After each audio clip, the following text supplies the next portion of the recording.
Hey, it's time for another Playful Humans podcast. I'm your host, Mike Montague, and you can find Playful Humans at playfulhumans.com. My guest this week, I'm super excited, is Ryan Ripken, host of the Off Script with Rip podcast. He's a former baseball player. You may recognize his last name as one of those baseball players.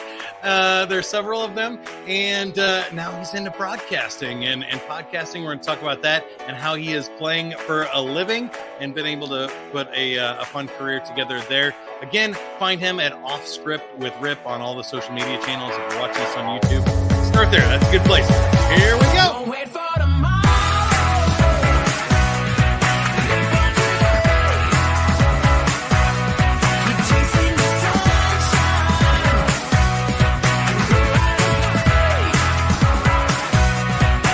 Just the woohoos, right?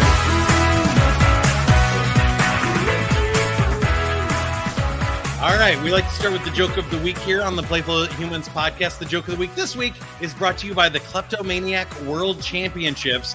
I took gold, silver, and bronze. Okay, the official joke of the week is, why are Teslas so expensive? Why are Teslas so expensive? Because they charge a lot. Oh, my goodness. Yeah, I feel like the sponsor was better than the joke this week, but that's all right. Ryan, welcome to the show. I guess we should probably talk about the last name first. If anybody is a baseball fan, they recognize the Ripken name. Your dad, your uncle, and your grandfather, is that correct? For a little bit of baseball? Yep, that's correct. I mean, you can't hide from it. You know, it's not a common name necessarily. So when people go, hey, are you related to those baseball players, that baseball family? I'm like, yeah. Or like, I'll be like, depends on the day. Like, you know, if I like them, sure, Right. you know. Yeah, so my baseball career, you know, I had my own career, but my dad, my grandfather, and my uncle have been really tied to the sport for, you know, as long as I can remember. I mean, even when I was born, before I was born, and decades. And actually, as I've gotten older, you know, my grandfather passed when I was younger, but a lot of former players just will come up to me and talk about the stories of my grandfather. So he was a great coach. He had an injury that actually halted his professional career. But then my dad and uncle, my dad went on to be a Hall of Fame player, played 21 years with the Baltimore Orioles, and my uncle played 12 seasons in the big leagues, no slouch at all. So, and then, yeah, I decided to go into the family business, Mike. And, you know, for better or for worse, I wanted to carve my own path, and I don't regret that at all, because it led me to a lot of great experiences. Well, that was going to be my first question for you. Is I feel like you were probably born late enough that you didn't get to see how they became professional baseball players. They were already there.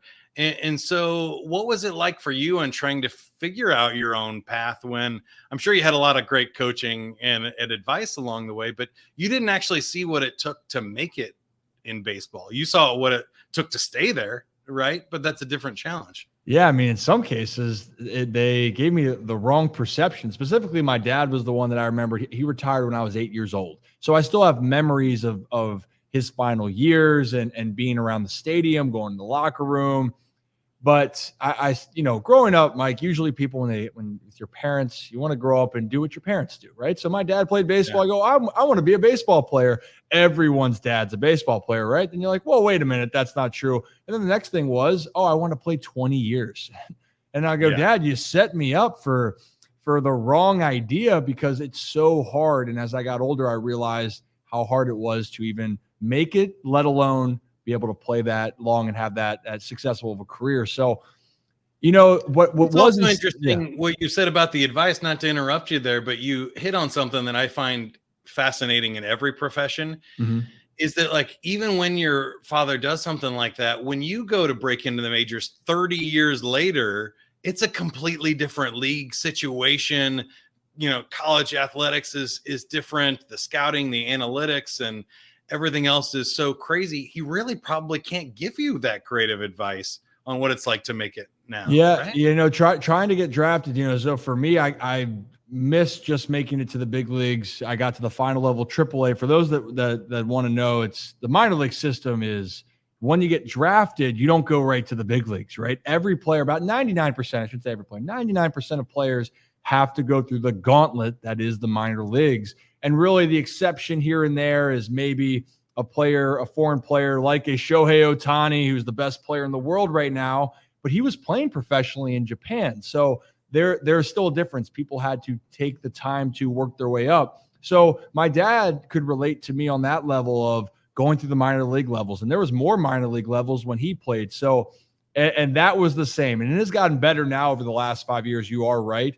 But the grind, getting on a bus, game, and then drive 12 or 13 hours. I remember the first time I did that in the minor leagues, and I called him up and I said, I get it now. I understand what you were trying to say. So he was able to help me on that component. But the other reality too with everyone is you can have an idea of what it is, Mike, but until you walk that walk, that's when it fully, maybe I was able to comprehend what truly happens in that world.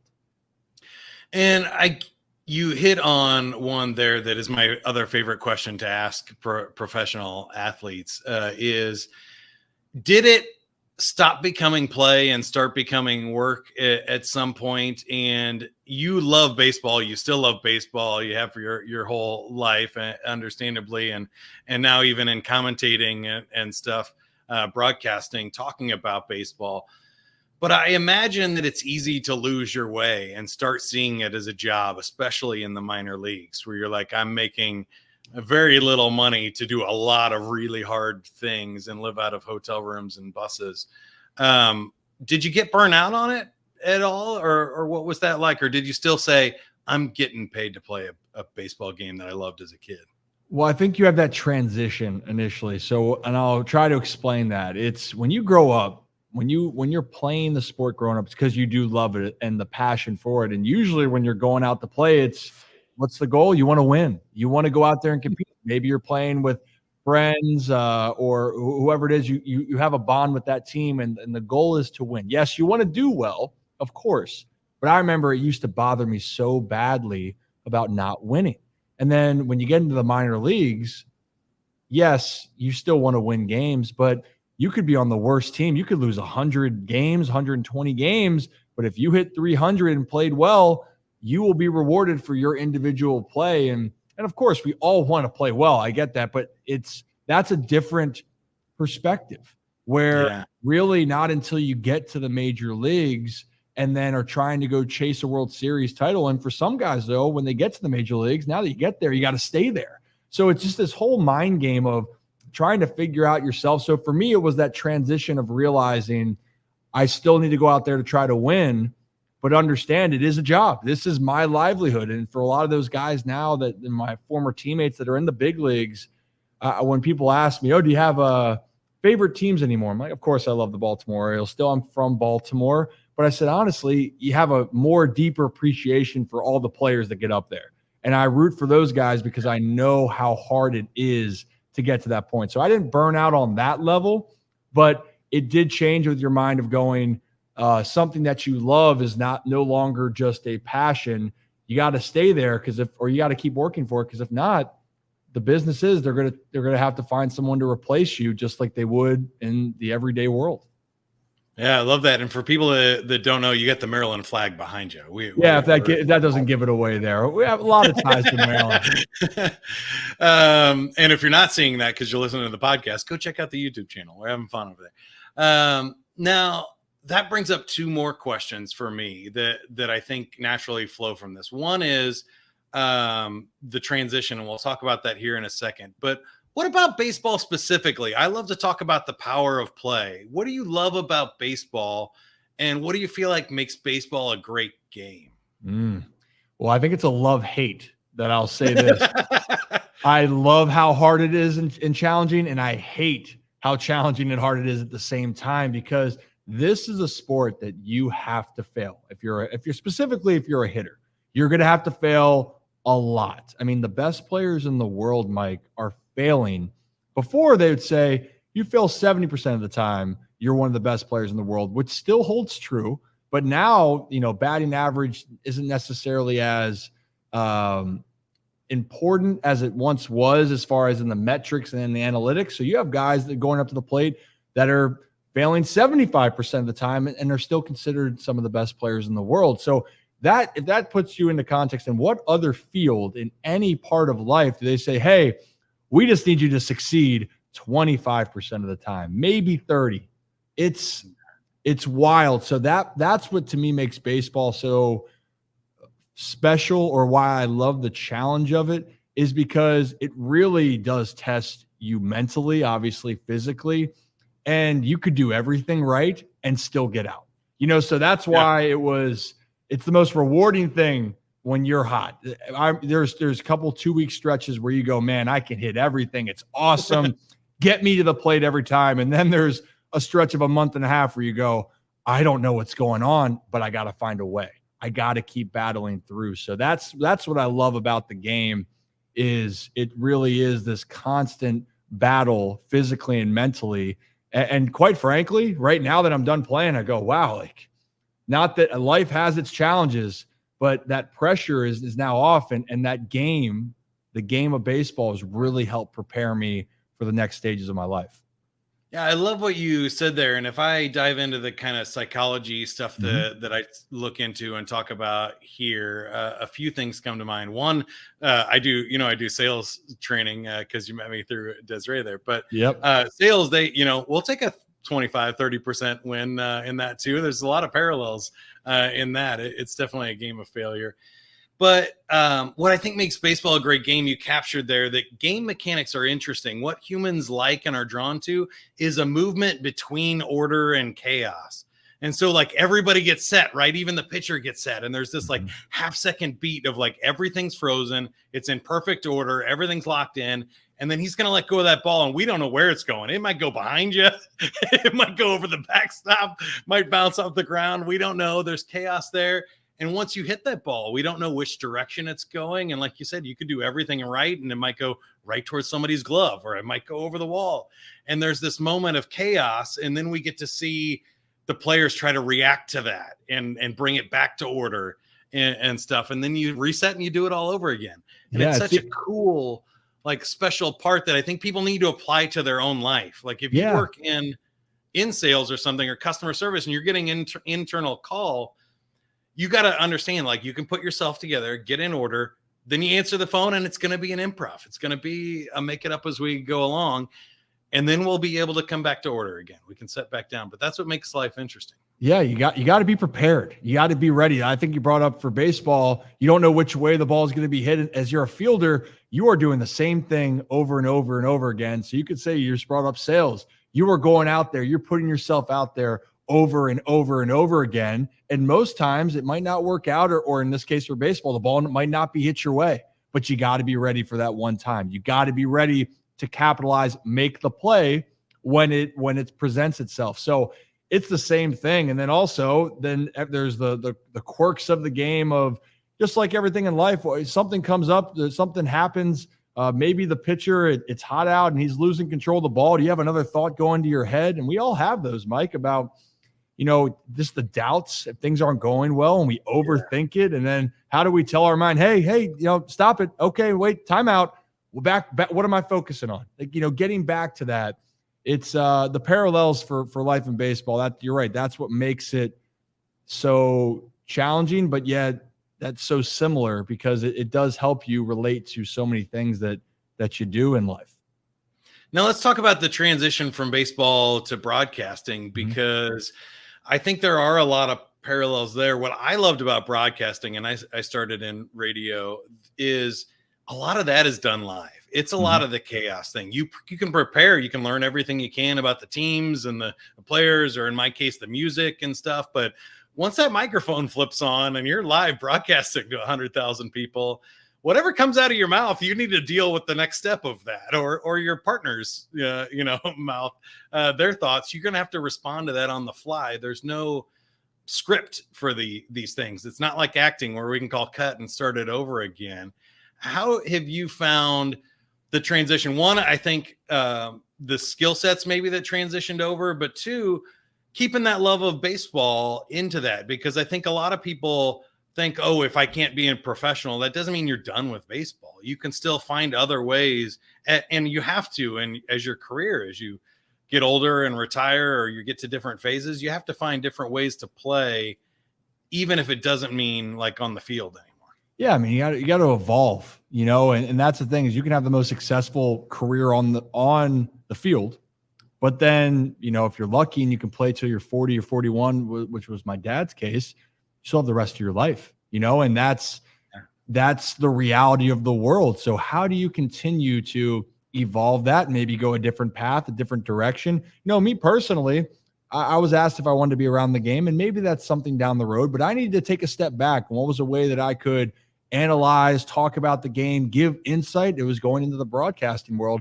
Now I want to eventually branch out even more outside of just baseball. That's why I started my own podcast and show. I also do another show, the Ryan Ripken Show, where talking about other sports. But yes, the bread and butter for me is I know that game inside and out with baseball. I think the challenge, Mike, or what I was realizing, one is you're getting used to that. You don't do a lot of reps specifically. Just baseball, we're creatures of habit, not just baseball, right? We're creatures of habit. You got to keep getting the repetitions.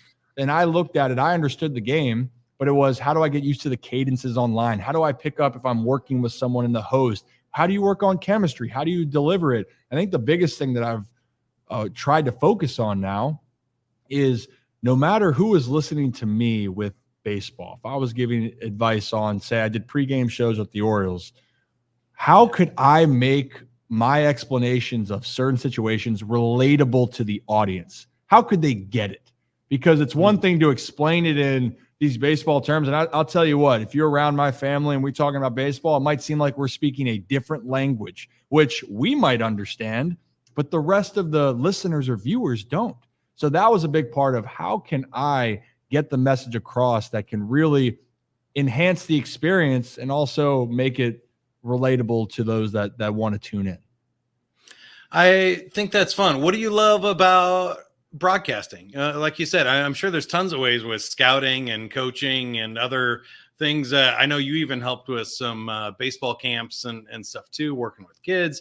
There's all kinds of different things you could do. What about broadcasting attracts you to this? I think it's the, you never know what's going to kind of happen next. And it's an evolving, I guess it's not an evolving industry, but in some ways it is. I mean, media nowadays, broadcasting, there's different variations now. There's TV, radio, podcasting, you name it. There's just different avenues of work. And I think what I love about that is going in there and seeing what I could get better at, or what's a new idea that comes in that might. Yeah, there's no way to like complete it. There's no mastery level. Like, oh, I did broadcasting, it's done.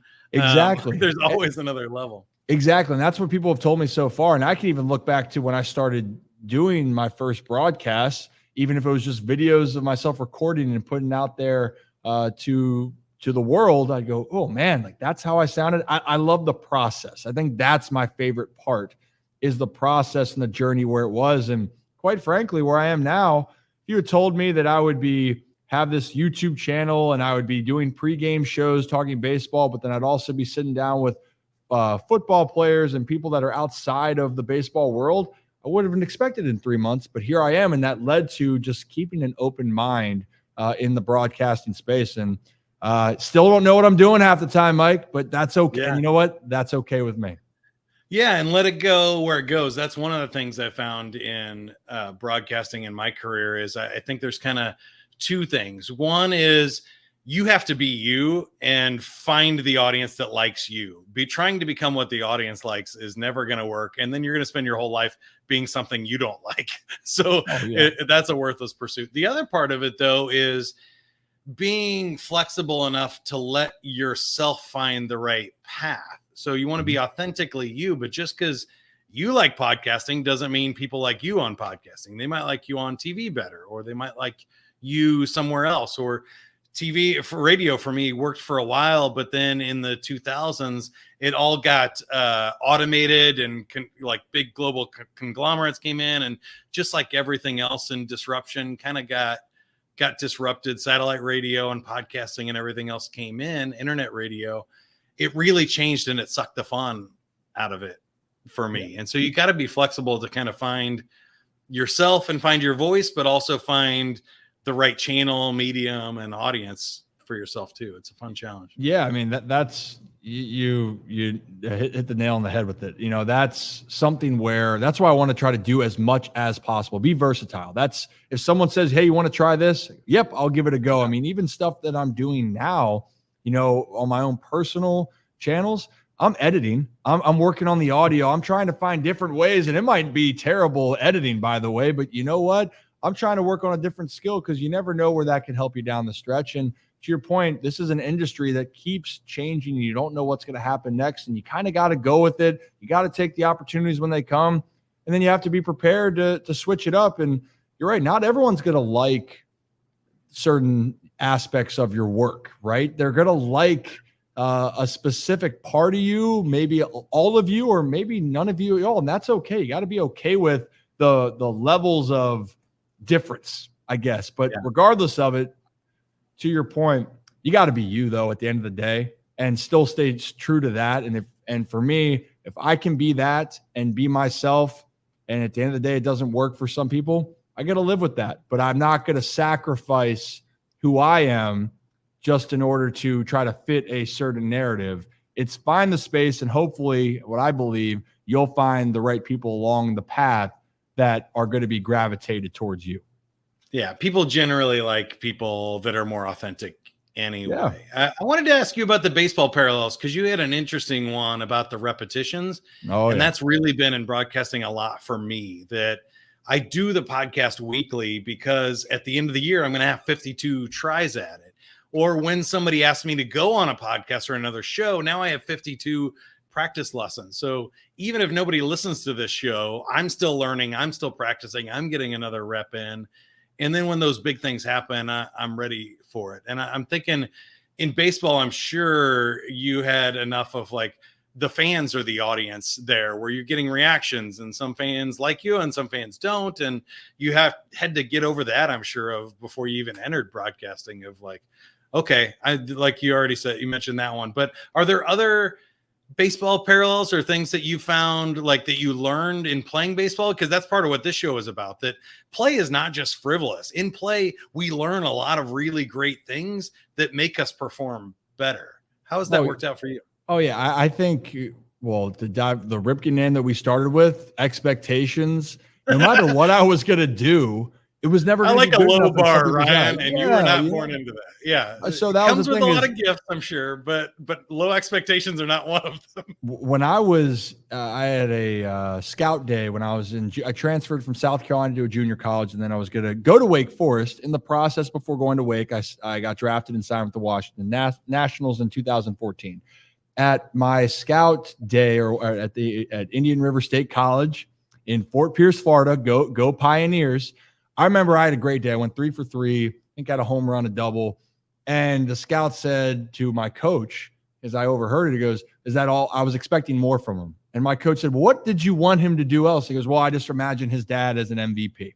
And I go, "Well, okay, that makes sense." And after that, no matter what I was going to do, it was never going to be looked at the same light as what my father accomplished, because the points that you made, I never saw the struggles that he went through when we were younger, but most people then in that case didn't. They focused more on where he got to. So where I'm going with this is the parallels of expectation and focusing on what you can control. I think that was my biggest thing. And that bothered me for a while with playing. And quite frankly, I wish I could say, oh, I did a great job of that. The truth is, guilty. I didn't do that as well. I got in my head. I got frustrated easily, and I let other people sometimes dictate my course of action. And my course of action is, what can I do to either fix a mistake, get back to work, and also block out other issues? And that's where I'm going to the broadcasting space. I am not going to be everyone's first choice. I might not be anybody's any choice, but that should not take me off my path. If I'm committed to it, which I am, I'm going to continue on it. And the only person I'm competing with is myself. Not going to make my expectations.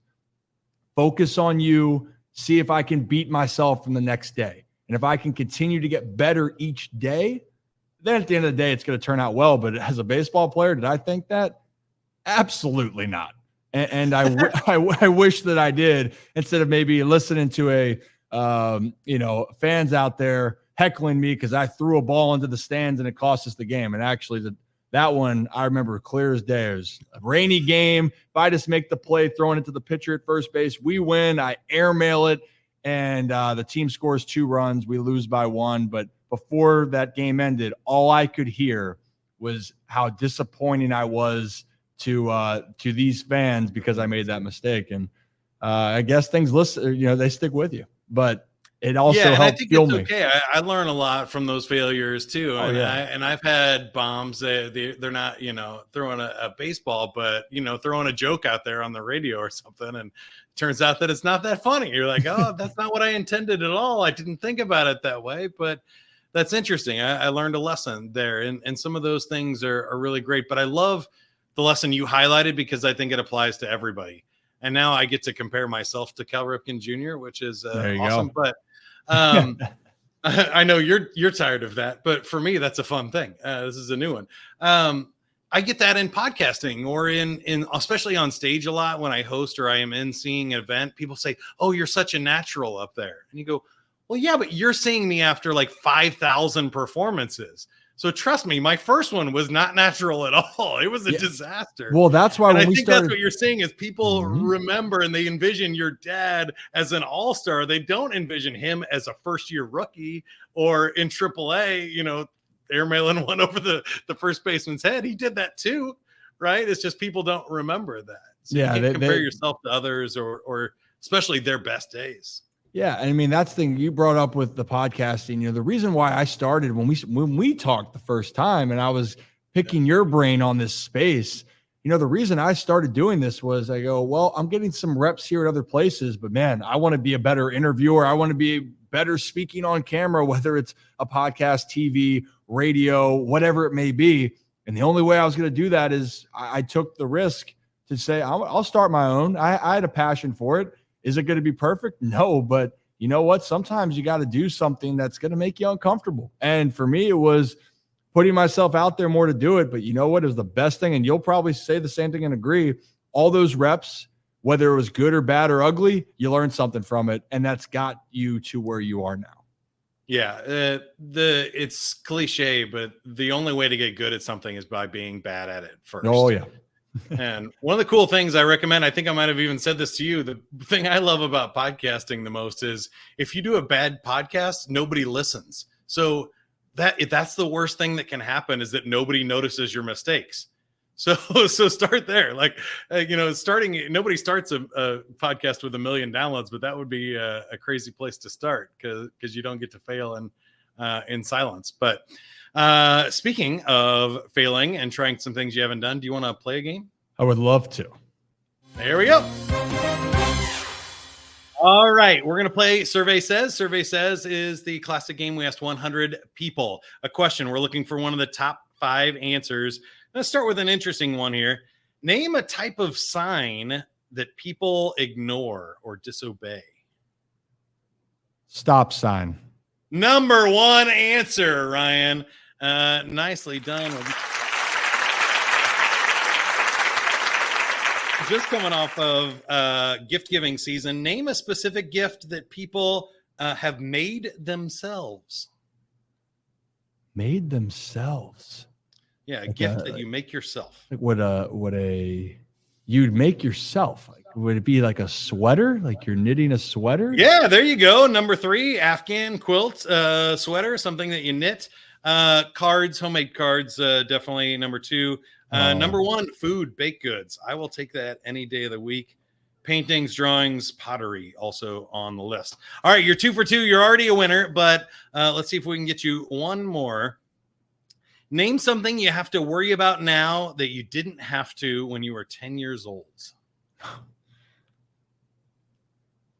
Taxes.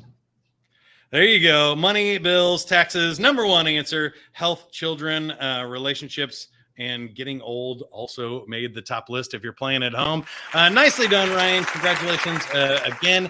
You're the winner. You win a free 30-second commercial for Off Script with Rip or the Ryan Ripken Show. You can decide how can we help you or how can you help us.